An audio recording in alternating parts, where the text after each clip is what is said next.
General Shinseki has dedicated his life to our country, and we thank him for his service. His resignation, though, does not absolve the President of his responsibility to step in and make things right for our veterans. Business as usual cannot continue. That was House Speaker John Boehner today reacting to the resignation of the Secretary of Veterans Affairs, General Eric Shinseki. Joining me now with more, Republican Congressman Jeff Miller, who's chairman of the House VA Committee, and Lieutenant Colonel Ralph Peters, who's a Fox News strategic analyst. Gentlemen, thanks both for being here. Mr. Chairman, let me start with you. It's a sad day to see General Shinseki go, but in the end, did it have to happen? It did. He had lost the faith of the American people.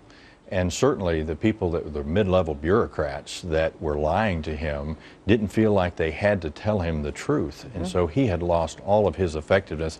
And it was a sad day because this gentleman is a good American. All the focus has been on him thus far, not as much on the commander-in-chief, but you could hear John Boehner there sort of redirecting to Mr. Shinseki's boss. Your thoughts on the president and his responsibility here? The president took 3 weeks before he came out and actually acknowledged the gravity of the situation. We've had veterans that have died. They've known this for a number of years. I mean, they've already admitted 23 veterans died because they were waiting for care. And for the president to have gone forward with a lackadaisical attitude just showed another lack of leadership on his part. But again, I'm trying not to make this political. This is about the veterans and the people who have earned the benefit that they're supposed to get, and that is health care in a timely fashion. Ralph, I know you've been an advocate of General Shinseki's, and this has got to be a sad moment for you as well, although he'll land on his feet and he'll be fine. But your thoughts on his departure and what it means for the president? Well, Megyn, it's not a sad moment for me. It's a sad moment for veterans. And you know, the American people have also lost faith in Congress. So by the chairman's logic, Congress should go too. Now, President Obama, when it comes to vets, as so often in so many spheres, he said so many gracious and right things.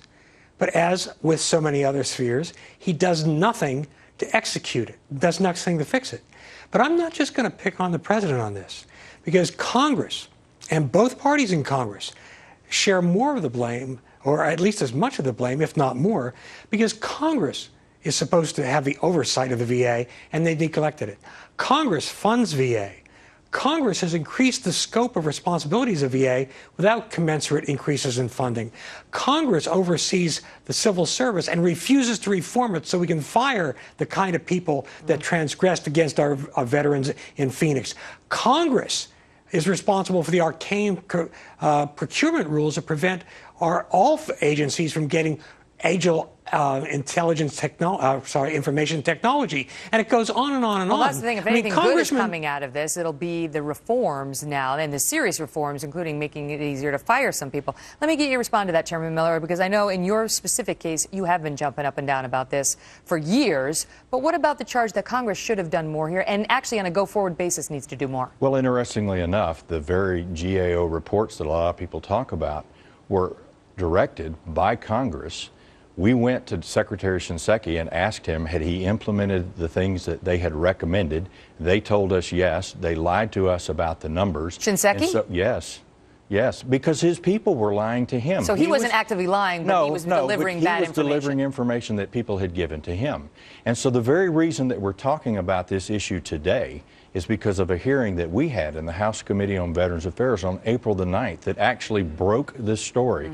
Dr. Foote called us when nobody else would listen to him, and we started listening and investigating and saw that there was a serious problem there, and we went about our business. And so, you know, Congress, everybody has probably some blame. If you want to blame me and that would solve it, go ahead and blame it all on me. But the truth is, the Commander-in-Chief, the man who put Secretary Shinseki in the job, does not understand the gravity of the situation that's out there today. People have told me that for decades we have tried to reform the Department of Veterans Affairs. We now have an opportunity to change it for the better. And I'm glad Ralph talks about my bill.